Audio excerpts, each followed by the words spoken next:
Hello students. सो कैसे हैं आप सब लोग? आई होप सो आप बहुत अच्छे होंगे, स्वस्थ होंगे और मस्त होंगे। ओके, तो बिना किसी देरी के आज करते हैं कि आज का टॉपिक क्या है और समझते हैं कि आज इस टॉपिक में हम क्या करने वाले हैं। तो माय डियर व्यूअर्स, अगर आप सीए इंटरमीडिएट में चैप्टर नंबर 4 ऑडिट का रिवाइज करने वाले हैं या स्टार्ट करने वाले हैं तो ये क्लास उस पर डेडिकेटेड है, ऑडिट एविडेंसेस की। तो मैं यहाँ आपको बताऊंगी कि इसके अंदर इंस्टीट्यूट ने नई सारी चीजें क्या इंक्लूड की हैं। और ये जो ऑब्वियसली बात है, ये जो चैप्टर है ये कई पार्ट्स में डिवाइडेड है और 1 घंटे की या 45 मिनट की क्लास में ये पॉसिबल नहीं है कि आपके सारे पार्ट्स कवर कराएं। इसलिए मैं अभी आपको स्टार्टिंग में ही इस क्लास के में बता रही हूँ कि ये जो ऑडिट चैप्टर 4 है ये पार्ट्स में आएगा, ये पार्ट नंबर 1 है। तो जो बच्चे इस चैप्टर को स्टार्ट कर रहे हैं मेरे साथ, वो मेरे साथ इनके सारे पार्ट्स को देखिएगा हर एक दिन, क्योंकि 3 घंटे की क्लास में अपलोड करूँ या 4 घंटे की क्लास अपलोड करूँ तो तुम लोग स्किप कर करके देखते हो, बीच का रह जाएगा। इसलिए इस बेटर कि आपकी 45 से 1 घंटे की क्लास अपलोड हो, उसमें आप एक टॉपिक कवर करें। क्लियर? तो मैं यहाँ पे आपको मॉड्यूल से भी दिखाऊंगी और साथ ही साथ मैं आपको अपने नोट्स के साथ भी दिखाऊंगी कि हम इस चैप्टर में क्या करने वाले हैं और कंपैरिजन भी होगा ताकि आप लोगों का माइंडसेट ये क्लियर हो सके कि मॉड्यूल मुश्किल है या नहीं मुश्किल है। ठीक है, तो this is strictly based on the new syllabus which ICI prescribe. तो आईसीआई ने जो बताया हुआ है वो है बेटा। इस ऑडिट एविडेंसेस के अंदर इंस्टीट्यूट ने, मैं मॉड्यूल भी आप खोल के बैठ जाइए, तो इसके अंदर आपके कम से कम 7 ऐसे कवर किए गए हैं। यस, ऑडिट एविडेंसेस के अंदर आपके 7 ऐसे कवर किए गए हैं। और मैम कौन सी सीरीज आपकी कवर की गई है अगर मैं बात करूं तो ऐसे की जो 500 सीरीज है, which in this chapter only it contains 7 essays। तो 7 ऐसे आपको कवर किए गए हैं। ठीक है, तो इस चैप्टर को जब आप पढ़ेंगे तो बेसिकली आप क्या पढ़ने वाले हैं, 7 ऐसे पढ़ने वाले हैं और कहाँ कहाँ लेटेस्ट अमेंडमेंट्स आई हैं, मतलब जो बच्चे पहले पढ़ चुके हैं वो भी मैं आपको यहाँ पे बताऊंगी। ठीक है, तो आप नोट्स के साथ ये लिख सकते हैं ताकि आपको क्लैरिटी हो कि चैप्टर नंबर 4 बना कैसे है, चैप्टर नंबर 4 में आता कैसे है। और यहाँ पे 7 ऐसे हैं तो मुश्किल लगा लीजिए कि कम से कम आपका जो ये चैप्टर है 15 से 20 नंबर का मार्क्स कवर करता है, इंक्लूडिंग एमसीक्यूज। इंक्लूडिंग एमसीक्यूज आपके 15 से 20 नंबर का जो चैप्टर है ये यहाँ पे कवर करेगा। ठीक है, तो एग्जाम पॉइंट ऑफ व्यू से वेरी वेरी इंपॉर्टेंट। तो भैया फटाफट से आप देखिए कि इसके अंदर कौन कौन से चैप्टर इंक्लूड्स है। तो सबसे पहले जो ऐसे इंक्लूड है बेटा, वो ऐसे आपका 500 इंक्लूड है। ठीक है, इसके बाद आपका, मैं जिस सीक्वेंस में आईसीए ने दे रखा है क्योंकि उसी सीक्वेंस में पढ़ोगे तो ज्यादा अच्छा है, ऐसे 610 आपका इंक्लूड है इसके अंदर। इसके अंदर ऐसे आपका 530 इंक्लूड है। इसके अंदर ऐसे 501 इंक्लूड है इस चैप्टर के अंदर बेसिकली। फिर आपका ऐसे 505 इंक्लूड है। नेक्स्ट है आपका ऐसे 510 और फिर आपका है ऐसे 550 एंड देन लास्ट में जो आपका इंक्लूड है वो है आपका ऐसे 520। ठीक है, तो कुल मिला के कितने ऐसे हो गए, 1 2 3 4 5 6 7 8 ऐसे इसके अंदर इंक्लूड है। ठीक है, 8 एसेस को मिला के ये चैप्टर बनाया गया है। अब भैया आपको एसेस के बारे में पता होना चाहिए। जो ऐसे में स्टार्ट होता है ऐसे 500, वो आपका है ऐसे ऑडिट एविडेंसेस। इस ऐसे के नाम है audit evidences. Now this is new thing. पिछले बार बच्चों जो आपका 610 था उसकी कुछ छोटी मोटी झलकियां थी, मतलब इंस्टीट्यूट ने जिक्र कर रखा था लेकिन पूरा प्रोनाउंसमेंट से नहीं दे रखा था। लेकिन इस बार आपके पास प्रोनाउंसमेंट से मोर देन 70% ऐसे आपका कवर है। तो using work of auditor, another auditor, work of auditor.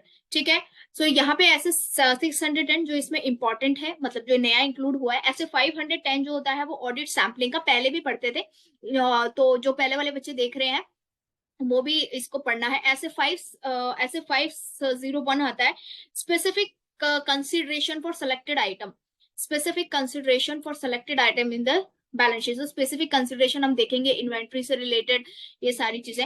ऐसे 505 जो आपका आता है एक्सटर्नल कंफर्मेशन, को पहले भी था, कुछ नया नहीं है, मतलब वही ऐसे है, लेकिन जो बच्चे पहली बार देख रहे हैं उनके लिए तो बिल्कुल इंपॉर्टेंट है कंफर्मेशन। ऐसे 510 जो आपका आता है वो initial audit engagement and balances. ठीक है, ऑडिट एंगेजमेंट एंड बैलेंसेस। ऐसे 510 है, 550 है और ऐसे 520 है एनालिटिकल प्रोसीजर। तो बेसिकली बेटा आपको देखा 500 की ऑलमोस्ट सीरीज करनी है प्लस 610 ऐसे करना है। तो अगर मैं कुल मिला के बात करूं तो स्टार्टिंग में मेरी ये जो क्लासेस है इस चैप्टर नंबर 4 की जो क्लासेस आएंगी वो कम से कम 7 क्लासेस आएंगी। तो ये this is a part first of 7 classes, part first है आपका। ठीक है, तो ये मैंने आपको पहले बताया कि ऑडिट एविडेंसेस चैप्टर में इंक्लूड क्या है, क्योंकि जब आपको पता होगा कि इस चैप्टर में हमें करना क्या है तो आपके पास एक वर्क फ्लो होगा। ठीक है, अब बात करते हैं कि मैम किससे पढ़ना है, तो मैं आपको मॉड्यूल से भी कराऊंगी क्योंकि मॉड्यूल सबके पास है, हो सकता है नोट्स ना हो, और जब मैं फास्ट ट्रैक रिविजन की बैच कराऊंगी तो मैं आपको नोट से कराऊंगी। ठीक है, तो मैं आपको यहाँ पे दिखाऊंगी कि मॉड्यूल के अंदर फर्स्ट ऐसे जो एक्सप्लेन किया गया है वो ऐसे 500 है। मॉड्यूल के अंदर ये ऐसे कम से कम 20 से 25 पेज में एक्सप्लेन किया गया है। जो बच्चे पेजेस का हिसाब किताब रखते हैं ना, इतने पेज का है, लेकिन जो नोट्स है शॉर्टकट नोट्स में आपको सेम ऐसे आपको कम से कम 9 या 10 पेजेस का मिलेगा। ऐसे 500 की बात कर रही हूँ। अब ये 20 से 25 पेज क्यों है, क्योंकि मॉड्यूल के हिसाब से इस ऐसे के अंदर 10 टॉपिक्स है। इस ऐसे के ऐसे 500 के अंदर 10 टॉपिक्स हैं और 10 टॉपिक्स के 2 to 3 इलिस्ट्रेशन दे रखी हैं। तो उस इलिस्ट्रेशन को साथ साथ सॉल्व करते चलोगे तो आपका पूरी रिवीजन हो जाएगी। लेकिन आप जब भी कोई शॉर्टकट नोट या रेफरेंस बुक लेते हैं तो वहां पे इलिस्ट्रेशन आपको नहीं दी होती, वहां पे आपको एक पॉइंट वाइज आंसर दिया होता है, बाद में आपको वो क्वेश्चन सॉल्व है। इसीलिए मॉड्यूल के अंदर और एनी रेफरेंस बुक के अंदर इतना डिफरेंस होता है। तो सबसे पहले भैया रेफरेंस बुक की बात क्लियर हो गई। अब हर बच्चे के पास मॉड्यूल नहीं है और मैं हमेशा से अपनी क्लासेस में कहती हूँ कि अगर आपको चलना है तो मॉड्यूल फर्स्ट प्रेफर करो, इसलिए मैं मॉड्यूल ही प्रेफर कर रही हूँ। आप लोग जो इस क्लास को सीरियसली देख रहे हैं, सबसे पहली बात माय डियर व्यूवर्स, ये कोई एंटरटेनमेंट क्लास नहीं है, मैं इसमें कोई शॉर्टकट नोट्स नहीं लेने वाली हूँ। मैं यहाँ से मॉड्यूल से कराऊंगी। मॉड्यूल से सारा एक बार आप अंडरलाइन करो। जिन बच्चों को क्लासेस अच्छी लगी या जो बच्चे चाहते हैं मैम शॉर्टकट अपने नोट से कराओ तो मुझे कमेंट डाउन जरूर करना, ताकि मुझे आपकी व्यूज मिल सके और वही चीजें मैं क्लास में इंक्लूड कर सकूं। मेरे एक लर्नर है, उन्होंने बोला था फुल क्लास लेके आओ मैम, तो बेटा आज से ये फुल क्लासेस आपकी स्टार्ट है, लेकिन इसके 7 पार्ट्स आएंगे। ठीक है, तो क्लियर करें, 15 से 20 मार्क्स तुम्हारे इससे में आ सकते हैं। तो चलो स्टार्ट करते हैं और मॉड्यूल अपना खोल के बैठ जाओ, पेन पेंसिल हाइटर लेके बैठ। ओके, तो this is a chapter number 4। ये न्यू मॉड्यूल है, अपडेटेड न्यू स्कीम का मॉड्यूल है। हो सकता है आपके पास ब्लैक एंड व्हाइट मॉड्यूल हो और जिन बच्चों के पास नहीं है वो यहाँ से पढ़ सकते हैं। तो बेटा मैं यहाँ पे आपको एक चीज दिखाने वाली थी। आप सोच रहे होंगे कि मैम आप क्या दिखाने वाली, तो सबसे पहले आप इंडेक्स में देखिए, तो इंडेक्स में वही सारे ऐसे इंक्लूड है। ऐसे 500, ऐसे 610, ऐसे 530, तो ये सारी चीज करनी है। एक जो लास्ट में मैं एक पॉइंट पे फोकस करने वाली हूँ जो आप लोग बहुत ज्यादा स्किप कर देते हैं, वो मैं फोकस इस पॉइंट पे करने वाली हूँ कि अगर आप इस पॉइंट में देखें तो इंस्टीट्यूट ने इस बार के मॉड्यूल में हर स्टार्टिंग पेज में लिखा है practicality you have above concept. यानी यहाँ पे May 24 से जो न्यू सिलेबस के एग्जाम्स होने वाले हैं वहां पे आपको प्रैक्टिकल नॉलेज पे जज किया जाएगा। सो ये इट्स बिकम मैंडेटरी। ये मैंडेटरी हो जाता है कि आपको क्या करना है, एग्जाम्पल्स पढ़ने और केस स्टडी पढ़नी है। आई थिंक अब तक मैं क्लियर कर चुकी होंगी कि आपको करना क्या है और आपको स्केड्यूल कैसे बनाना है। Now come on to the topic कि भैया अब हम स्टार्ट करेंगे। तो आज हम क्या स्टार्ट करने वाले हैं, हम स्टार्ट करने वाले हैं ऐसे 500 कि ऐसे 500 क्या होता है और किस तरीके से ऐसे 500 हम करेंगे। तो बेटा माय डियर बच्चों, ऐसे 500 होता है आपका ऑडिट एविडेंसेस। ठीक है, अब ऑडिट एविडेंसेस के अंदर आपको करना क्या है, तो ऑडिट एविडेंसेस के अंदर ऐसे 500 की मैं बात कर रही हूँ। ठीक है, तो यहाँ पे ऐसे 500, जो ऐसे 500 है which is stand for audit evidences. Now इसके भी ऐसे के कितने पार्ट्स में आपको पढ़ना है, यानी कि हर पार्ट की दो दो एग्जांपल्स है उस हिसाब से। सबसे पहले आपको मीनिंग पढ़ना है फर्स्ट पार्ट में, then what is the relevance and reliability of the audit evidences, then sufficiency and appropriateness. So 1, 2, 3, 4, 5, 6, यानी कि आपको कुल मिला के 6 से 7 पार्ट पढ़ने हैं ऑडिट एविडेंसेस के अंदर। ठीक है, तो भैया अब स्टार्ट करते हैं कि भैया ऑडिट एविडेंसेस होता क्या है, क्या ऑडिट एविडेंसेस है, कैसे लिखना है हमें, मैम क्या लिखना है। तो देखो रट के नहीं चलना है, समझ के चलोगे तो बहुत अच्छे से आपको पता चलेगा। तो भैया इंस्टीट्यूट का मॉड्यूल ही रेफर कर रही हूँ मैं, तो आ जाइए अब हम पढ़ते हैं कि व्हाट इज ऑडिट एविडेंसेस। तो यहाँ पे एक ब्लू बॉक्स में और आपके में जो भी बॉक्स है वो उसमें बड़े बारीकी से दे रखा है, आप इस चीज को पढ़िए। Now as per the SA और audit evidences. So SA 500 defines that audit evidences is a information, it is a information. Audit evidences, evidences का हिंदी में होता है सबूत, ठीक है, सबूत। यहाँ वो क्रिमिनल केस नहीं चल रहा है, हम लोग ऑडिट की बात कर रहे हैं, तो audit evidences is a information. अब ये इंफॉर्मेशन कौन सी हो सकती है, ये आपकी फाइनेंशियल इंफॉर्मेशन भी हो सकती है, याद रखिएगा, और नॉन फाइनेंशियल इंफॉर्मेशन भी हो सकती है। बट एक चीज का इसमें आपको ध्यान देना है कि जो भी आप इंफॉर्मेशन यूज कर रहे हैं, फाइनेंशियल या non financial, that going to be directly impact the financial statement of the company. ऐसा नहीं है कि भैया आप कह रहे हैं कि मैम नॉन फाइनेंशियल इन्फॉर्मेशन है, तो भैया किसके घर में क्या झगड़ा हो रहा है डायरेक्टर के घर में, वो मेरे को एविडेंसेस भी लेना जरूरी है, नहीं। लेकिन उस झगड़े से आपकी कंपनी यानी कि कंपनी की फाइनेंशियल स्टेटमेंट में क्या इम्पैक्ट पड़ रहा है, अगर वो इन्फॉर्मेशन उस फाइनेंशियल स्टेटमेंट के इम्पैक्ट में नेसेसरी है, that's called the audit evidences. वो आपका फाइनेंशियल और नॉन फाइनेंशियल इंफॉर्मेशन में कंसिडर आएगा। Now back to the topic, audit evidences is used by the auditor in arriving at the conclusion on the which audit opinion is based. आपको पता है, you know that auditor हमेशा opinion देता है, तो audit evidences एक information है जिसके बेसिस पे ऑडिटर अपना कंक्लूजन निकालता है कि भैया कोई मटेरियल मिसस्टेटमेंट है तो नहीं, और उस कंक्लूजन के बेसिस पे अपना ऑडिट ओपिनियन देता है, that's called the audit information. Now it includes information contain in the accounting records. आप फाइनेंशियल स्टेटमेंट का ऑडिट कर रहे हैं, तो ऑब्वियसली बात है फाइनेंशियल स्टेटमेंट में आपके अकाउंटिंग रिकॉर्ड्स होंगे, so it's also includes the accounting records underlying the financial statement and other information। तो वो accounting records इस audit evidences में क्या include होता है, financial information, accounting records के information और other statements की या कोई other information जो which I mean to say that is directly impacted the financial information, that's called the audit evidences। तो भैया audit evidences का सबूत का मतलब ये नहीं है कि आप वाउचर्स लेके जा रहे हैं, आप कैश फ्लो लेके जा रहे हैं, स्क्रीनशॉट लेके जाते हैं, it's contain also information also, right. So समझ में आया ऑडिट एविडेंसेस का। सो आप लिखेंगे कैसे, if this question has been asked in your examination, तो आपको कैसे लिखना बच्चा party, audit evidences is the information used by the auditor in arriving, मेरे वर्ड्स पे फोकस कीजिए, in arriving the conclusion on which the audit opinion is based and it includes the accounting records underlying the financial statement and other information। Clear हो गया। Now इसके basis पे आपके study material में एक question पूछा गया है, ओनली इस कंसेप्ट इस मीनिंग के बेसिस पे, तो वो क्वेश्चन को ट्राई करने की कोशिश करते हैं कि क्या हम ये क्वेश्चन को अटेम्प्ट कर सकते हैं। नाउ द ऑडिटर, आप पढ़िए एग्जाम में क्वेश्चन कैसे आते हैं, एग्जाम्पल्स मेरे साथ सॉल्व करके चलिए, तो आपको कोई प्रॉब्लम नहीं आएगी और आपका सिलेबस भी कंप्लीट होगा। The auditor of JPG explain to the audit team members about the relationship between audit evidences and opinion of the audit. भैया ऑडिट एविडेंसेस का और ओपिनियन ऑफ द ऑडिट का उन्होंने रिलेशनशिप एक्सप्लेन किया।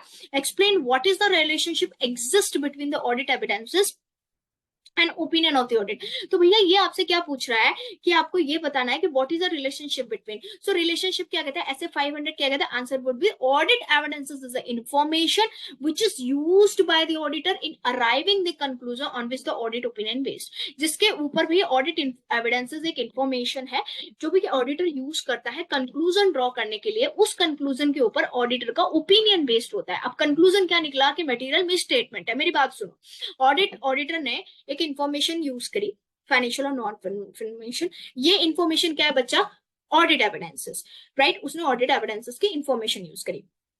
For example कि यहाँ पे मैं आपको फिर से बता देती हूँ, एक चार्ट के थ्रू बताती हूँ कि क्या ऑडिट एविडेंसेस, ताकि ये डेफिनेशन आपके दिमाग में अच्छे से बैठ सके।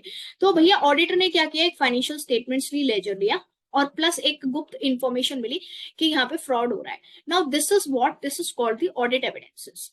ये क्या है, एक इंफॉर्मेशन, दोनों ही contain financial and non financial audit evidences.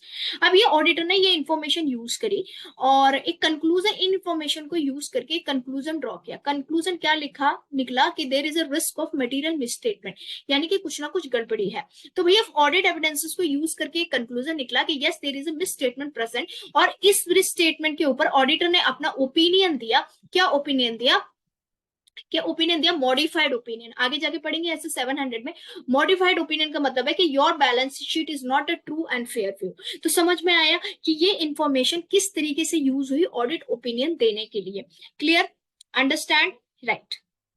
Okay तो अब ये एग्जाम्पल जो आपका इंस्टीट्यूट के मॉड्यूल में दे रखा है, ये एग्जाम्पल को और देखते हैं कि इंस्टीट्यूट ने क्या दे रखा है। तो सिंपल है, जो मैंने डेफिनेशन बताई वही।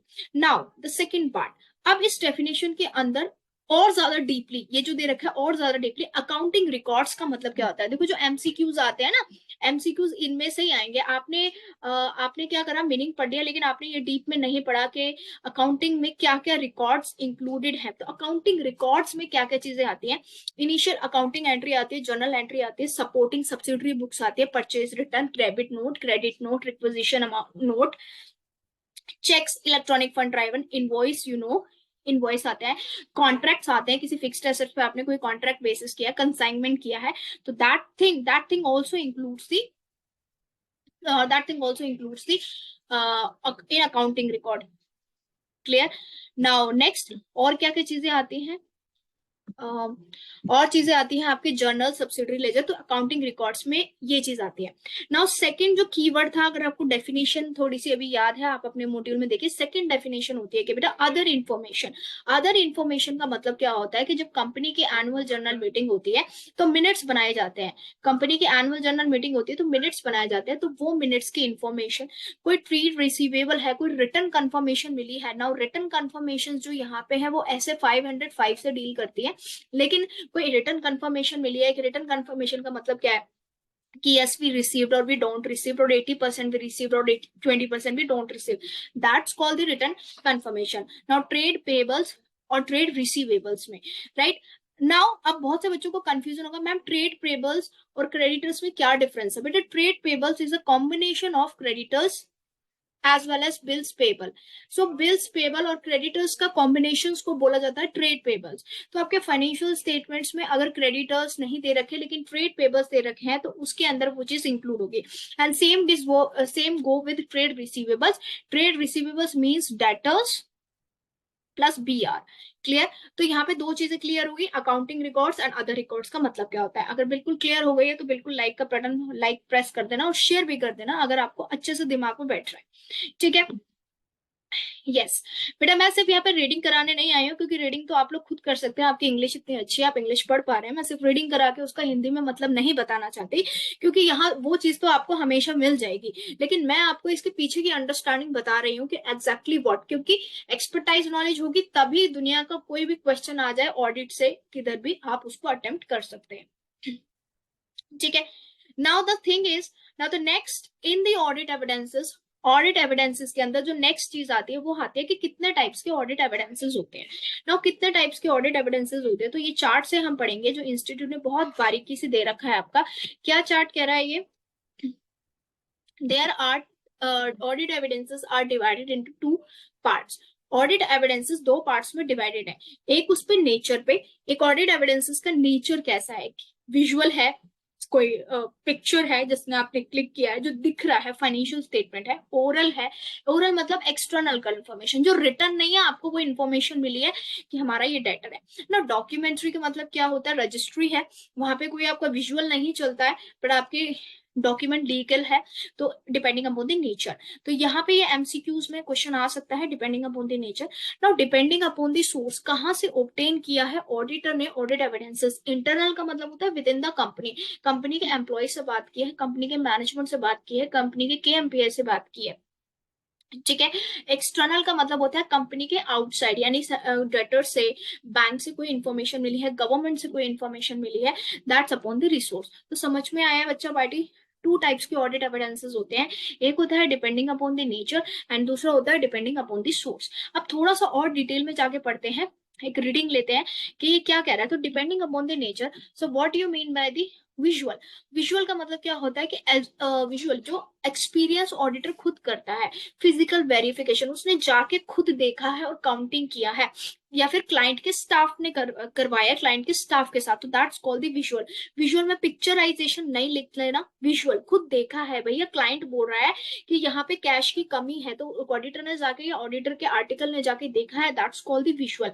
ना ओरल मीन्स कि भैया कोई डिस्कशन हुआ है मैनेजमेंट की तरफ से या वेरियस ऑफिसर्स की तरफ से, वो एविडेंसेस कौन सा, तो बट ओरली हुआ है, ओरल एविडेंसेस।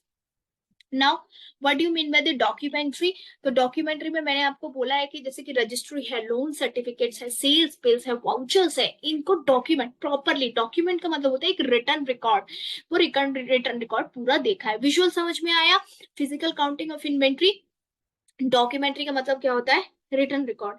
क्लियर हो गया या नहीं? Now second thing is depend upon source. तो सोर्स का मैंने आपको बताया था, सोर्स का मतलब क्या है? तो इंटरनली आपको कंपनी से मिले। कंपनी से क्या मिलता है? सेल्स इनवॉइस मिल सकता है, आपको वाउचर मिल सकता है, चालान मिल सकता है, डेबिट क्रेडिट नोट मिल सकता है। तो these are the examples of internal evidences. Okay, external evidences का मतलब क्या होता है? जो कंपनी के पास, जैसे कि गवर्नमेंट ने कोई चालान इशू किया है, दैट चालान गवर्नर ने कोई नोटिस इंटीमेशन चालू किया टैक्स डिपार्टमेंट ने किसी कंपनी में, वो बैंक ने कोई चार्ज पेनल्टी लगाई है, वो क्या होता है? External evidences. तो दोनों बातें क्लियर हो गई? यस। ओके, नाउ क्वेश्चन किस फॉर्म में आता है? तो समटाइम्स आपका क्वेश्चन आता है, आगे हम देखेंगे भी क्वेश्चन, क्वेश्चन किस फॉर्म में। तो यहाँ पे बोल रखा है the external evidence, please underline this bold words, the external evidence consider to be more reliable. भैया क्या बोल रहा है कि जो एक्सटर्नल एविडेंसेस है वो ज्यादा भरोसेमंद होते हैं जितना कि जो थर्ड पार्टी से ऑब्टेन्ड हुए हैं, मोर देन दी मतलब इंटरनल एविडेंस। तो भैया इसके अंदर से क्या बोल रहा है? क्यों? बिकॉज जो एक्सटर्नल एविडेंसेस होते हैं वो थोड़ी उसमें मैनिपुलेशन एडजस्टमेंट कम होते हैं। भैया थर्ड पार्टी को क्या, राइट? लेकिन वही चीज अगर कुछ गड़बड़ है, आप खुद सोचो, गड़बड़ है तो ऑर्गेनाइजेशन उसको ठीक करने की कोशिश करेगी, यानी कुछ ना कुछ उसमें आपको मैनिपुलेशन मिलना पड़ेगा। That's why external evidences collected by the third party is become more relevant than the internal evidences. Okay, now that's also mentioned that if auditor has reason to doubt of its independence, okay, was provided by material evidence, should exercise greater vigilante in the matters. अब 3D world है, कई बच्चों के दिमाग में आ रहा होगा madam हमने थर्ड पार्टी को, कंपनी ने पैसे खिला दिए तो क्या हुआ, ऑडिटर को डरा धमका दिया. तो ऐसे ने आपको वो भी दिया है कि इफ ऑडिटर को अगर लगे कि कुछ ना कुछ सोर्स में गड़बड़ है थर्ड पार्टी की भी, तो ऑडिटर अपना दिमाग लगाए, जो 5 साल की तुम मेहनत कर रहे हो वो दिमाग लगाओ, देखो कि सही है भी या नहीं है. क्लियर हो गया? Yes, clear or not? बच्चों पार्टी क्लियर हो रहा है या नहीं हो रहा? बच्चे कह रहे हैं yes, it's going to be clear. Okay, now तो मेन रोल ऑडिटर का क्या होता है कि जो उसने ऑडिट एविडेंसेस एक्सटर्नली लिए हैं और इंटरनली लिए हैं, जितना हो सके उनको मैच करने की कोशिश रखे. ऐसा नहीं है कि इंटरनल ऑर्गेनाइजेशन कह रही है कि हमारे क्रेडिटर्स जो है वो 50 लाख के हैं, लेकिन क्रेडिटर बोल रहा है कि हम 80 लाख के हैं. तो ये तो ह्यूज डिफरेंस हो गया ना. 50 का 55 चल सकता है, थोड़ा बहुत 1% का डिफरेंस चल सकता है, ये हम परफॉर्मेंस मटेरियलिटी में पढ़ेंगे, ठीक है, लेकिन इतना डिफरेंस नहीं है. क्लियर? अब इस सेकेंड टॉपिक पे, जो सेकेंड टॉपिक कौन सा था, टाइप्स ऑफ ऑडिट एविडेंसेस, इसका एग्जांपल क्या दे रखा है? Illustration I very very important. I am again recommending, illustration are very important. An auditor team members of the Audit of Genuine Limited was a view that audit evidences obtained internally from the company under the audit are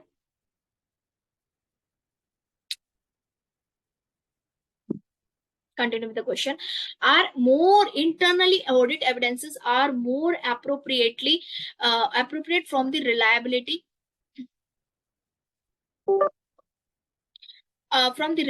point of view as compared to the audit evidences externally internally obtained by the company without audit is conducted. Give your views. तो भैया ये simple बोल रहा है कि ये कोई audit team है, वो कह रहे हैं कि जो इंटरनली हमें ऑडिट एविडेंसेस मिले हैं वो एक्सटर्नली ऑडिट एविडेंसेस से ज्यादा रिलायबल है. तो ना audit evidences obtain externally is more appropriate from the reliable. भैया रिलायबल मतलब भरोसा के, उसमें कोई मैनिपुलेशन नहीं होती. तो ऑडिट एविडेंसेस जो आप एक्सटर्नली थर्ड पार्टी से ऑब्टेन करते हो वो ज्यादा भरोसे वाले होते हैं इंटरनली से. तो the reason is that audit evidences obtained externally is more appropriate from the point of view very low, because जो थर्ड पार्टी से आपको ऑडिट एविडेंसेस मिले हैं वो तो ना तो ऑल्टर्ड है ना चेंज है. ठीक है, अब मैं इसका एग्जांपल आपको देके समझाती हूँ ताकि आपके दिमाग में बन जाए. फॉर एग्जांपल आपका दोस्त और आप लोग सीए कर रहे हैं, तो होता है ना एक बच्चों में कि तेरी कितनी तैयारी हुई, तो आप अपने दोस्त से पूछते हो तो मोर नॉर्मली आपको यार यार मेरा ऑडिट रहता है, मेरा ये रहता है वो रहता है. आपने क्या किया, उसकी मदर को फोन किया, उसके सिबलिंग को फोन किया, अरे ये तो पढ़ता ही नहीं है, पढ़ता ही नहीं है. ठीक है, लेकिन आप उसके कोचिंग इंस्टीट्यूट गए, कोचिंग इंस्टीट्यूट में हजारों बच्चे हैं, वहां से आपने पता किया तो बोला कि यार ये तो इतना पढ़ता है, इतना पढ़ता है, इसको सब पता है, तो आपके लिए एक्सटर्नल एविडेंस क्या है? कोचिंग इंस्टीट्यूट, क्योंकि वो किसी उससे उसके फैमिली से रिलेटेड नहीं है। तो भैया यहाँ पे क्या होगा, जो उसकी फैमिली से आपको इन्फॉर्मेशन मिली कि वो नहीं पढ़ता, वो इन्फॉर्मेशन मॉडिफाइड है, तो उस पर भरोसा नहीं किया जा सकता। कौन भाई, किसी को कहते हैं ना नजर नजर एक होती है उसके लिए। तो भैया कोचिंग इंस्टीट्यूट में तो आपको जेन्युइन मतलब क्या मिला है, एक्सप्लेनेशन मिली है। ठीक है, समझ में आया है नहीं आया? Very good. Now source of documents के बाद तीसरा जो चौथा जो पॉइंट आता है वो होता है रिलायबेंस और रिलायबिलिटी। रिलेवेंस का मतलब होता है क्वांटिटी, रिलेवेंट क्वांटिटी, और ये होता है क्वालिटी। रिलेवेंस मतलब तो कितना रिलेवेंट है, जरूरी है, तो मैं इसकी हिंदी को कितना जरूरी है एक ऑडिट एविडेंसेस, और कितना भरोसे वाला एक ऑडिट एविडेंसेस है। यानी ऑडिट एविडेंसेस क्या आपके दिमाग में आना चाहिए? Audit evidences is the information used by the auditor to draw a conclusion on which his audit opinion is based, right. तो आप पढ़ते हैं कि ऑडिट एविडेंसेस का रिलेवेंस क्या है, ऑडिट एविडेंसेस की रिलायबिलिटी क्या है, कैसी होनी चाहिए। ठीक है, आ जाओ। सो यहाँ पे आपको दे रखा है the audit, the quality of audit evidences is affected by the relevance, and reliability of the information upon is based। इसका एक छोटा सा मैं एग्जांपल देती हूँ आप ही के कोर्स से रिलेटेड। आप देखो न्यू सिलेबस आया है, तो आपके लिए रेलेवेंट क्या है? आपके लिए रेलेवेंट क्या है? The new study new course pattern. लेकिन अगर आपके पास न्यू कोर्स पैटर्न नहीं है और आप एक ऐसी बुक प्रेफर कर रहे हैं जो पिछले 2 साल में अपडेटेड नहीं हुई है, तो obviously that book is not reliable in the preparation for your examination. तो या ना तो वो आपकी बुक जो पिछले 2 साल से अपडेट है, ना तो वो रेलेवेंट है, ना वो रिलायबल है कि आप अपनी प्रिपरेशन पे भरोसा कर सकते हैं। क्लियर हो गया? ओके, सो रेलेवेंस किससे डील करता है, यहाँ पे आप अंडरलाइन कर सकते हैं कि रेलेवेंट किससे डील करता है। रेलेवेंस जो बच्चा पार्टी डील करता है विद लॉजिकल कनेक्शन के ऑडिट प्रोसीजर्स के लिए, ऑडिट एविडेंसेस के लिए क्या चीज जरूरी है। भैया मुझे कैश का ऑडिट करना है, लेकिन कैश में 5-10 रुपए का ऑडिट थोड़ी ना करूंगी जिस कंपनी की टर्नओवर 500 करोड़ है। ऑब्वियसली मुझे हाई एंड ट्रांजेक्शन चाहिए, तो दैट इज व्हाट क्या रिलेवेंट है। नाउ रिलायबिलिटी, रिलायबिलिटी का मतलब क्या होता है कि भैया आपने जो ऑडिट एविडेंसेस ऑब्टेन किए हैं वो कौन से सोर्स से एविडेंट किए, इंटरनल एविडेंस की है या एक्सटर्नल किए हैं, वो कितने रेलेवेंट है। तो आई थिंक सो कि आप लोगों को समझ आ गया, और समझ आ गया तो बेटा कमेंट जरूर कर दिया करो। आप लोग देखते हो थोड़ा सा ये भी बता दो कि भैया आता है समझ या नहीं आता, क्योंकि समझ में आएगा या आप लोग कुछ और चाहते हैं तो वो चीज हम अपनी एडिटिव क्लास के लेकर अंदर आएंगे। ठीक है, it's of free of cost with study material. Okay, clear हो गया? यस।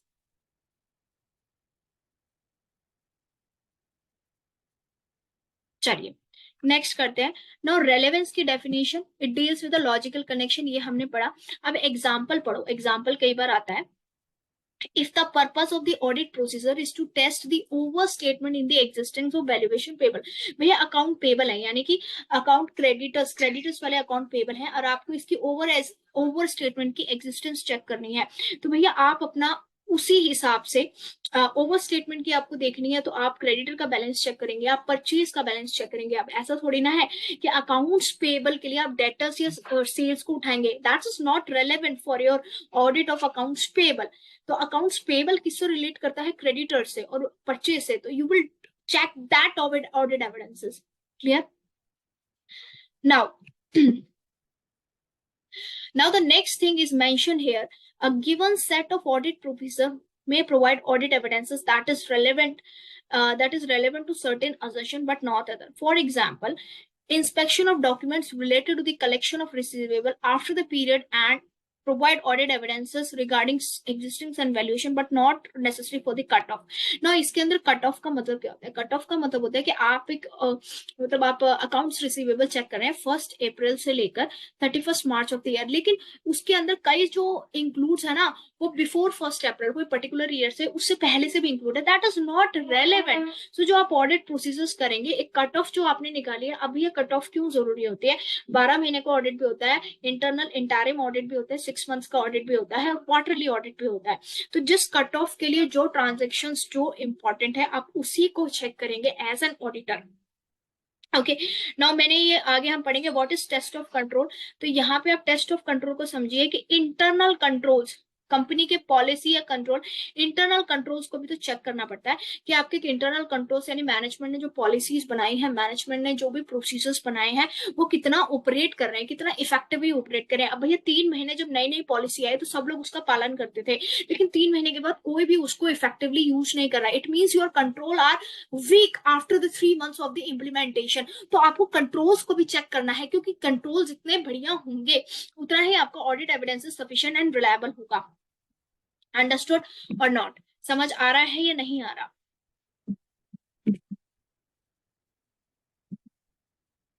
ठीक है। तो ये सारी चीजें आगे बढ़ेंगे। Test of control. Now substantial procedures का मतलब क्या होता है बेटा? सब्सटैंशियल प्रोसीजर्स का मतलब होता है कि आपने, देखो एक चीज को समझो, सबसे पहले आप एक ऑडिट करते हो तो कैसे देखते हो कि भैया कंट्रोल कैसा है, इंटरनल कंट्रोल यानी उस कंपनी का कंट्रोल कैसा है।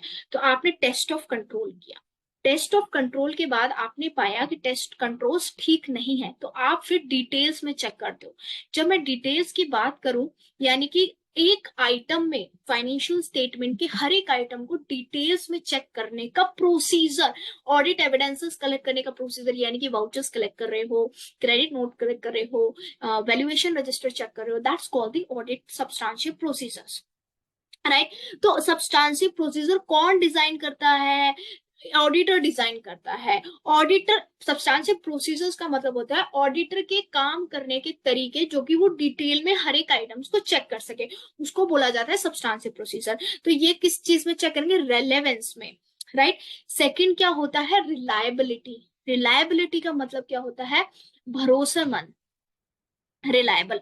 तो इंफॉर्मेशन, जो इंफॉर्मेशन एक ऑडिट एविडेंसेस के तहत यूज की जा रही है वो कितने भरोसे वाली है। अगर आपने अरे गहरे नत्थु गहरे से कोई इन्फॉर्मेशन ली तो क्या आप वो उस पर बिलीव कर सकते हैं? लेकिन आपको ये पता है सेकंड एग्जांपल, कंपनी में फ्रॉड चल रहा है, तो ऑब्वियसली आप लोग कंपनी के मैनेजमेंट पे बिलीव नहीं कर सकते, क्योंकि आपको पता है कंपनी के अंदर फ्रॉड चल रहा है, कुछ ना कुछ गड़बड़ होने के ज्यादा चांसेस हैं। Clear? Yes. Now reliability done.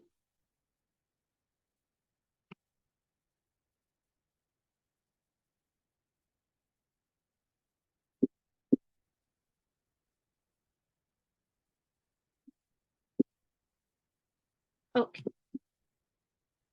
Now the next thing is which is very important, this one, कि भैया अभी आपने पढ़ा कि मैम ऑडिट एविडेंसेस सफिशिएंट होने चाहिए, ऑडिट एविडेंसेस रिलायबल होने चाहिए, लेकिन उसकी कुछ एक्सेप्शंस हैं।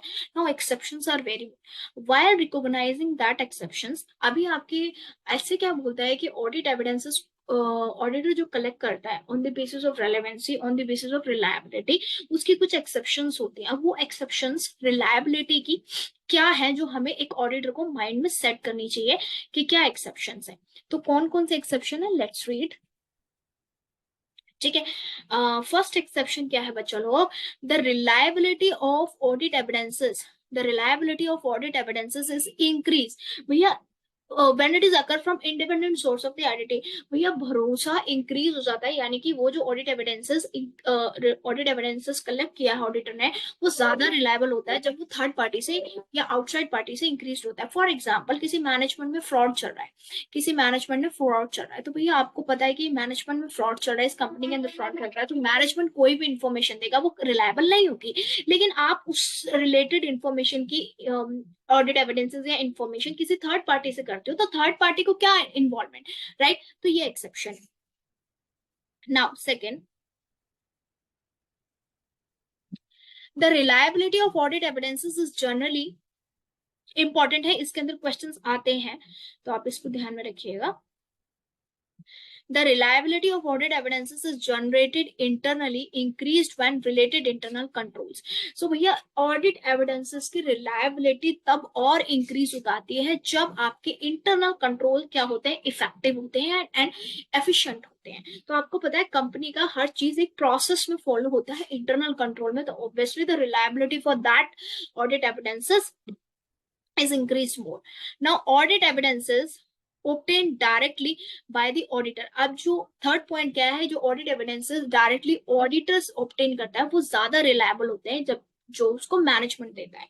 नेक्स्ट है बेटा डॉक्यूमेंट की फॉर्म में, डॉक्यूमेंट की फॉर्म में जो ऑडिट एविडेंसेस कलेक्ट होते हैं एक पूरे वाउचर्ड फॉर्म में, वो ज्यादा रिलायबल होते हैं ना कि ओरल फॉर्म में। और ऑडिट एविडेंसेस ओरिजिनल ज्यादा रिलायबल होते हैं ना कि फोटोकॉपीज और जेरॉक्स। जस्ट लाइक कई बार आधार ओरिजिनल लगाना पड़ता है, ये सारी चीज क्लियर है या नहीं? ओके, सो नेक्स्ट पढ़े। तो यहाँ पे एक ब्यूटीफुल सा चार्ट, ये ब्यूटीफुल सा चार्ट आपको पढ़ना है, रिलायबिलिटी। तो ये अभी हम जो कौन सा टॉपिक कर रहे थे, जो बच्चे कंफ्यूज रहे थे कि रिलायबिलिटी, एक ऑडिट एविडेंसेस की रिलायबिलिटी कैसे चेक करें। तो ऑडिट एविडेंसेस की रिलायबिलिटी बढ़ जाती है अगर वो इंडिपेंडेंट सोर्स से ऑब्टेन होते हैं। ऑडिट एविडेंसेस की रिलायबिलिटी बढ़ जाती है अगर उसके इंटरनल कंट्रोल इफेक्टिव है किसी ऑर्गेनाइजेशन के। ऑडिट एविडेंसेस की रिलायबिलिटी बढ़ जाती है अगर वो डायरेक्टली ऑडिटर ने ऑब्टेन किए हैं। ऑडिट एविडेंसेस की रिलायबिलिटी बढ़ जाती है अगर वो डॉक्यूमेंट्री फॉर्म में अवेलेबल है। एंड ऑडिट एविडेंसेस की रिलायबिलिटी बढ़ जाती है अगर वो ओरिजिनल डॉक्यूमेंट्स में ऑब्टेन हुए। Okay, right, okay. अगर आपको बिल्कुल समझ में आ रहा है तो वेल एंड गुड। नाउ अब रिलायबिलिटी की मैंने बोला, अब पढ़ते हैं sufficient appropriate audit evidences. Reliability में पढ़ा था हमने कि कितना यकीन है रिलायबल ना। सफिशिएंट और एप्रोप्रिएट ऑडिट एविडेंसेस का मतलब क्या होता है, पहले मतलब समझो। The sufficiency, the sufficiency and appropriateness of audit evidences are interrelated. Sufficiency का मतलब होता है quality of quantity, sufficient, that's sufficient for me, sufficient quantity of audit evidences, और appropriate का मतलब होता है quality, right? अब ये देखो, ऑडिट एविडेंसेस चाहिए मुझे, कैश का ऑडिट करना है, तो मेरे लिए सफिशिएंट क्या है, कैश की ट्रांजैक्शंस। मेरे लिए सफिशिएंट क्या है, कैश की ट्रांजैक्शन क्वांटिटी। कौन सी कैश की ट्रांजैक्शन, जो लैक्स में हुई है, ठीक है, या ना भी 5-10 रुपए की, दैट्स आर नॉट सफिशिएंट। तो एप्रोप्रिएटनेस का मतलब क्या है, एप्रोप्रिएटनेस का मतलब क्या है, just a second. So sorry for this, हम बैकग्राउंड नॉइस, तो थोड़ा सा फंक्शन चल रहा है, स्कूल है बगल में इसलिए हो रहा है। तो आपको सफिशिएंट का मतलब समझ आया, एंड एप्रोप्रिएटनेस का मतलब भी समझ में आ गया होगा। आई थिंक आपको क्लियर हो गया होगा। तो आगे चलते हैं बच्चा लोग, सफिशिएंट एंड एप्रोप्रिएट। सो यहाँ पे बड़ा अच्छा देखा, सफिशिएंट मतलब क्वांटिटी। जब आप सफिशिएंट में कंफ्यूज, सफिशिएंट मतलब कितना मेरे लिए जरूरी है, एप्रोप्रिएट का मतलब है क्या वो रेलेवेंट है भी या नहीं, राइट? तो सफिशिएंट एप्रोप्रिएट क्लियर हो गया। Now obtaining, so now this is a main thing, obtaining sufficient appropriate audit evidences by the auditor. Audit evidences is necessary to support the audit opinion and the report. Now what is audit evidence, why audit evidences is necessary, audit evidences क्यों जरूरी होता है, ताकि audit opinion को support कर सके और ताकि audit report को support कर सके। तो audit evidences जो collect करना है auditor को, वो sufficient होना चाहिए और appropriate होना चाहिए, right? क्लियर हो गया या नहीं हो गया? It's include the information obtain from, तो जितना अभी हमने पहला पढ़ा कि इंफॉर्मेशन अदर सोर्सेस से इंक्लूड है, मैनेजमेंट से इंक्लूड है, वो सारी इंफॉर्मेशन होनी चाहिए, but sufficient and appropriateness, sufficient and appropriateness, appropriateness. Clear हो रहा होता जा रहा बच्चा पार्टी, या नहीं होता जा रहा? जल्दी से बताते जाओ। अगर आप क्लियर होता जा रहा है और आप नोट्स बनाते जा रहे हैं तो वेल एंड गुड, आप नोट्स अपने साथ बनाते रहिए, और मैं तो यहाँ पे आपको समझा रही हूँ, ठीक है, मोटिव से। तो एक एग्जांपल पढ़ते हैं, example are very important. So there were a partnership firm of chartered accountant Wem associate.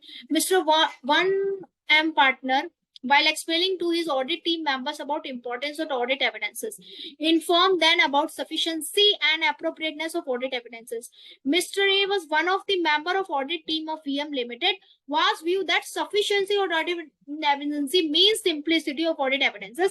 भैया वो बोल रहे हैं sufficiency का मतलब होता है simplicity और appropriateness का मतलब होता है obtaining evidences. So explain whether. So now you have to explain while framing the answer of this question. Sufficiency and appropriate of audit evidences doesn't mean the simplicity.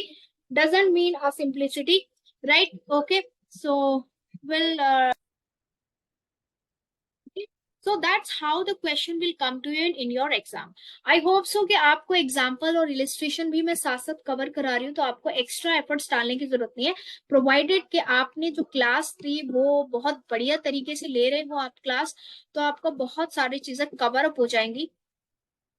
Right, clear हो गया या नहीं हो गया? ठीक है, तो ये चीज अभी हमने पढ़ी। नाउ अब हम जो नेक्स्ट टॉपिक पढ़ने वाले हैं वो नेक्स्ट टॉपिक पढ़ने वाले हैं द ऑडिटर जजमेंट। अब ऑडिटर का ओपिनियन हमेशा जजमेंट पे बेस्ड होता है। सफिशिएंसी में be affected by the following factor. So सबसे पहले तो materiality, now then risk of material misstatement. So कौन कौन से जो फैक्टर्स हैं ऑडिटर के जजमेंट को इफेक्ट कर सकते हैं? सबसे पहले मटेरियल। मटेरियल का मतलब होता है एक ऐसी highly impactful information whether related to financial statement और नॉट, जो इंटेंट यूजर्स के डिसीजन को चेंज कर सकती है। राइट, तो defined as significance of the class of transaction. Class of transactions का मतलब क्या होता है कि रेवेन्यू नेचर की आइटम्स है या कैपिटल नेचर की आइटम्स है, बैलेंस शीट की आइटम्स है या उसकी आइटम्स है। अकाउंट बैलेंस का मतलब होता है sales, commission, like this, presentation and disclosure. तो भैया ये चीजें सिंपल क्या बोल रखा है, less evidence, underline it, less evidence is required in case of assertion और less material to the user. भैया जो इन्फॉर्मेशन, भैया सिंपल सी बात है, ऑर्गेनाइजेशन में 10 रुपए का पेन खरीदा गया, ये इन्फॉर्मेशन ज्यादा इंपॉर्टेंट नहीं है यूजर्स ऑफ फाइनेंशियल स्टेटमेंट्स के लिए। राइट, तो भैया लेस असर्शन रिक्वायर्ड है, मटेरियल नहीं है, but the information which are very important, जो बहुत ज्यादा इंपॉर्टेंट इंफॉर्मेशन है, वो भैया उसके लिए आपको क्या करना पड़ेगा, more evidences are required. Clear हो गया, more evidences are required. Now risk of material misstatement. Now next is, ये आप हमने पहले भी कवर किया था, what is risk of material misstatement?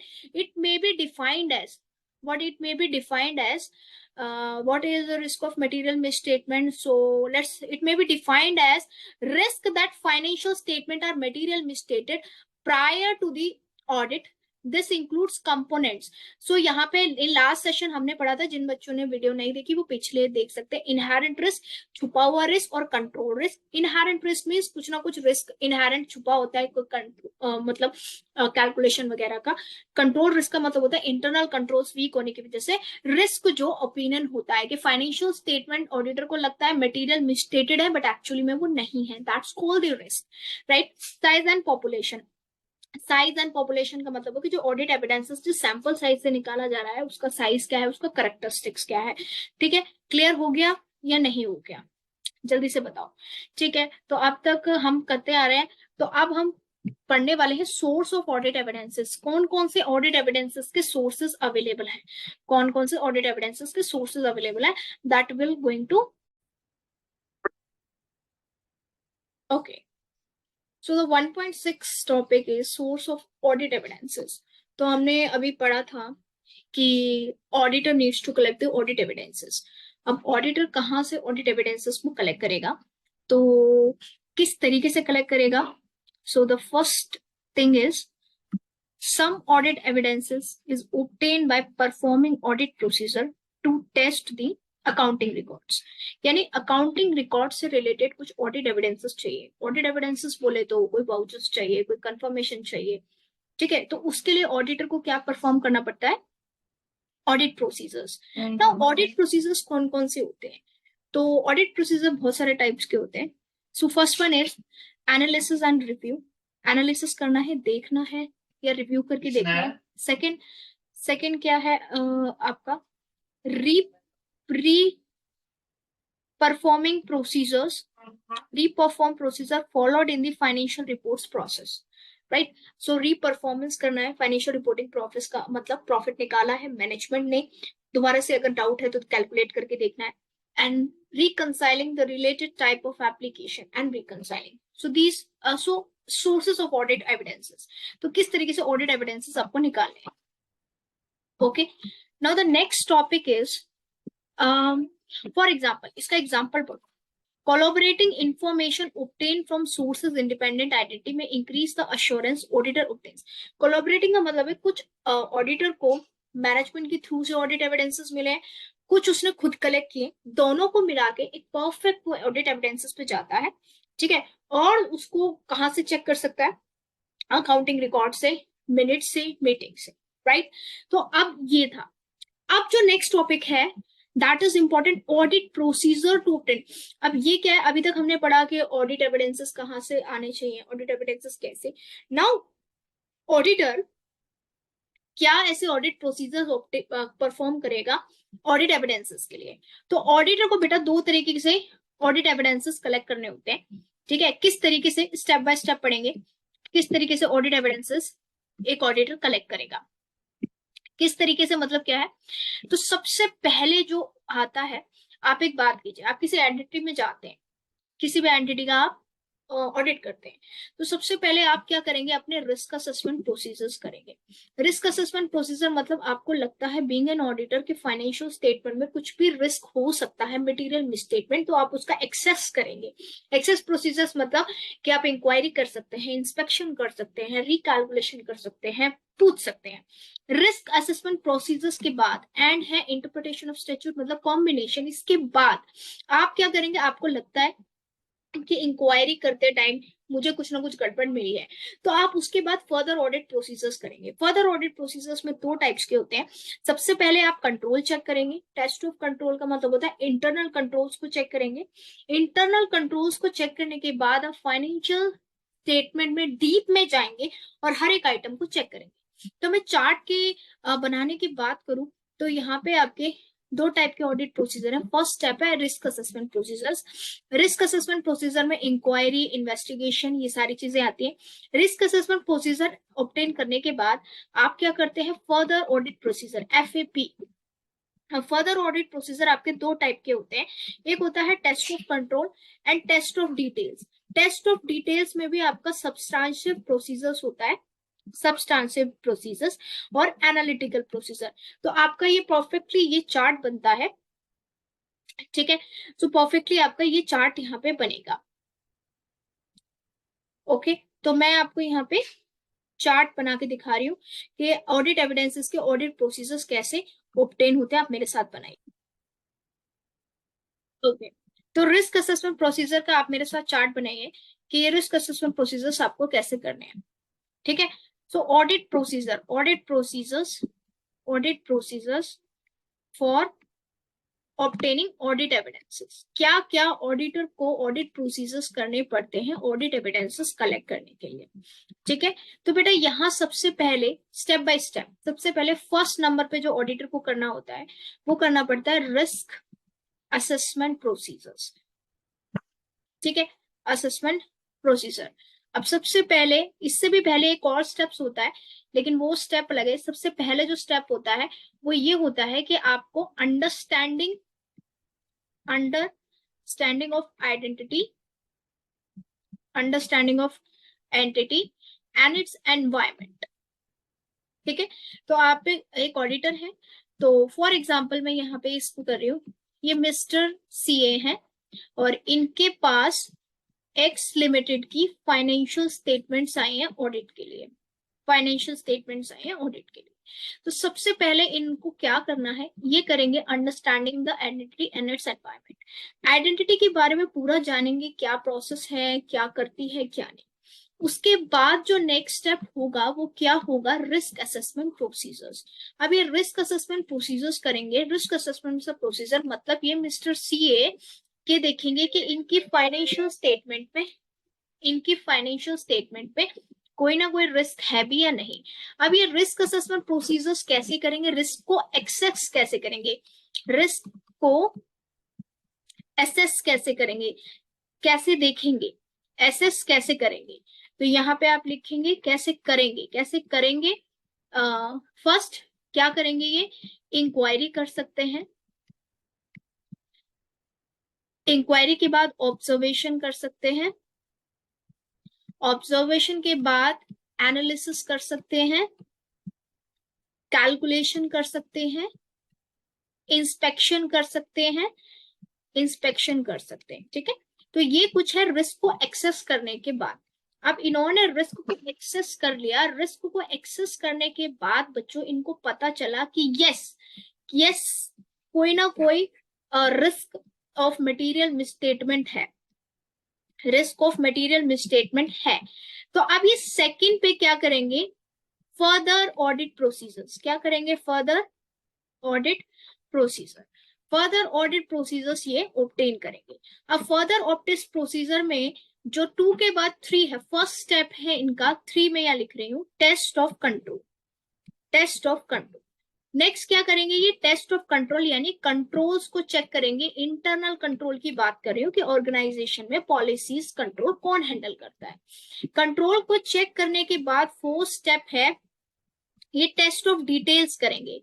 Test of details का मतलब है बहुत ज्यादा डीप में जाके चेक करेंगे। अब टेस्ट ऑफ डिटेल्स में क्या होता है, सब्सटेंसिव प्रोसीजर्स, सब्सटेंसिव प्रोसीजर और एनालिटिकल प्रोसीजर। सब्सटेंसिव प्रोसीजर का मतलब क्या है, फाइनेंशियल स्टेटमेंट का एक आइटम को लगा के, जैसे रेवेन्यू आइटम में से सेल्स को चेक करना है। एनालिटिकल प्रोसीजर्स का मतलब होता है ट्रेंड्स चेक करने हैं, ये सारी चीजें।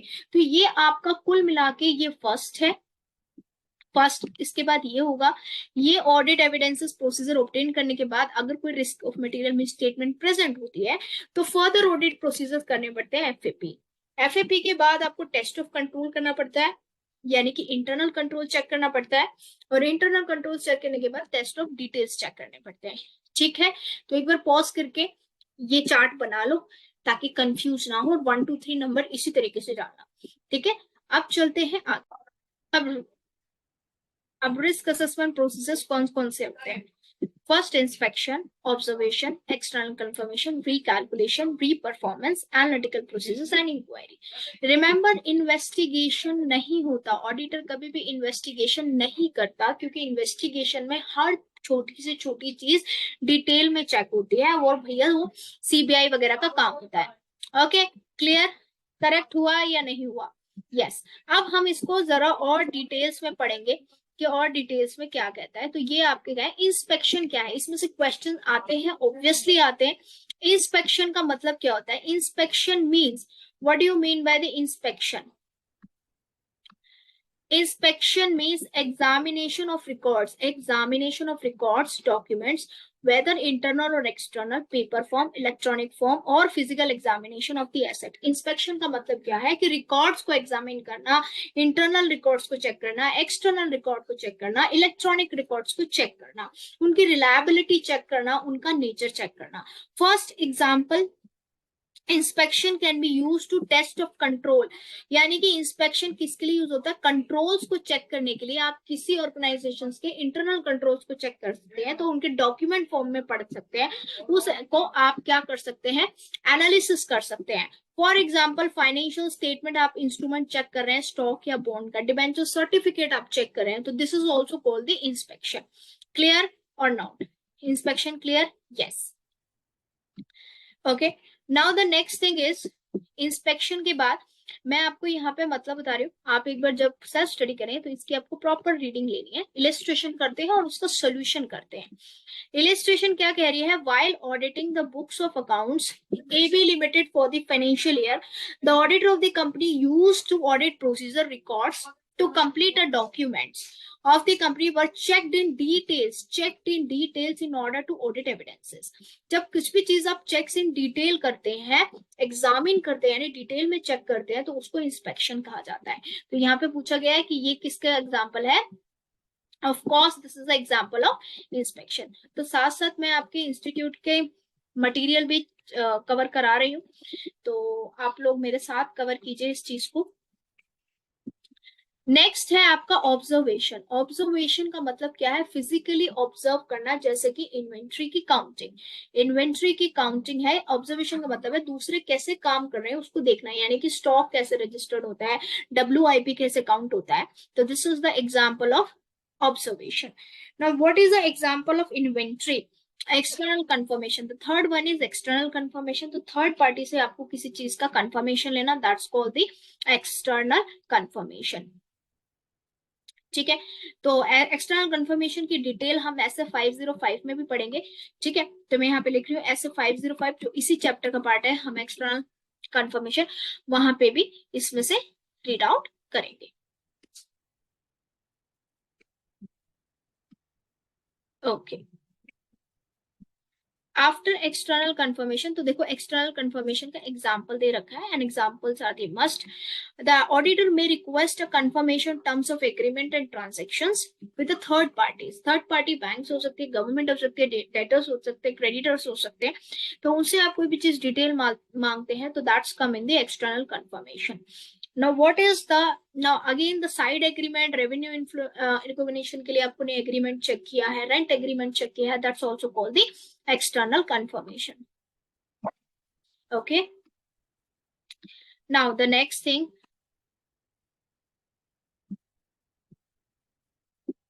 now recalculation, ये तो पता है recalculation का मतलब बच्चों दोबारा से कैलकुलेशन जो तो हम बैलेंस शीट अपना पेपर में करते हैं. रीपरफॉर्मेंस का मतलब क्या है कि हाँ, इंटरनल कंट्रोल ऑडिटर अपने हिसाब से करके देखता है कि अगर मैं इसकी जगह होता तो ये पर प्रोसीजर परफॉर्म करता. तो दैट्स कॉल्ड द री performance. For example bank statement को रिकंसाइल करना इज एग्जांपल ऑफ री performance. Next thing is analytical procedures. Now analytical procedures का मतलब क्या होता है? Investigation of fluctuation and relationship. Fluctuation and relationship analytical procedure का मतलब होता है आपको ट्रेंड्स चेक करना, रेशियोज, अकाउंटिंग रेशियोज चेक करना, कंपैरेटिव स्टेटमेंट्स चेक करना, कंपैरेटिव स्टेटमेंट चेक करना, that's comes under the analytical procedures, right. Now next thing is inquiry. Inquiry का मतलब होता है आपको पूछताछ करना, पूछताछ करना. ठीक है, पूछताछ आप करते हैं एम्प्लॉय से, एक्सटर्नल पार्टी से. ठीक है, किसी भी चीज में आपको डाउट है मैनेजमेंट से, तो दैट्स कमिंग द इंक्वायरी. तो आपको समझ में आ गया कि ऑडिटर को कौन कौन से ऑडिट प्रोसीजर्स करने पड़ते हैं. रिस्क को एक्सेस करने के लिए इंक्वायरी है, आपकी रिकैलकुलेशन है, रीपरफॉर्मेंस है. Clear or not? यस. तो मैं बिल्कुल बारीकी से आपको यहाँ पे समझाने का प्रयास कर रही हूँ. अगर आपको समझ में आ रहा है तो प्लीज आप बिल्कुल बताइएगा कमेंट सेक्शन में कि आपको समझ आया और कैसा लगा आपको ये लेक्चर. तो ये सारी चीजें आपको बतानी पड़ेगी. ठीक है. द नेक्स्ट वन इज एक प्रोसेस आएगा, एक वर्ड आता है एनटीई आगे. ठीक है. Now what do you understand by NTE? Nature, timing. Nature, timing and extent का मतलब क्या है? Nature and timing of audit procedure is used to effect by fact accounting data.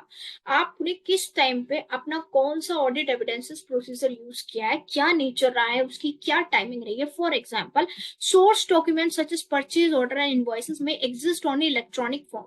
When identity uses electronic commerce, it may be discarded after scanning.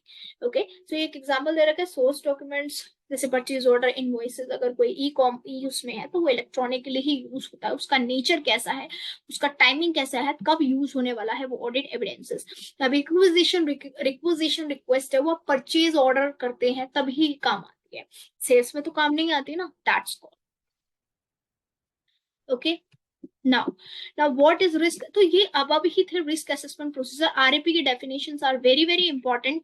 तो RAP की definition क्या कहती है? Risk assessment procedure are the audit procedure. जो अभी हमने ऊपर सारे पढ़े, कौन से? वो इंक्वायरी, इंक्वायरी, आपकी रिस्क असेसमेंट, कौन से? External confirmation. Perform to obtain, why? To obtain the, जो मैंने आपको चार्ट में बताया था, understanding in the identity of its environment, ताकि उस कंपनी के एनवायरमेंट को पढ़ सके, आइडेंटिटी को पढ़ सके, और उसमें क्या रिस्क मटेरियल प्रेजेंट है, असेसमेंट, उसको एक्सेस कर सके.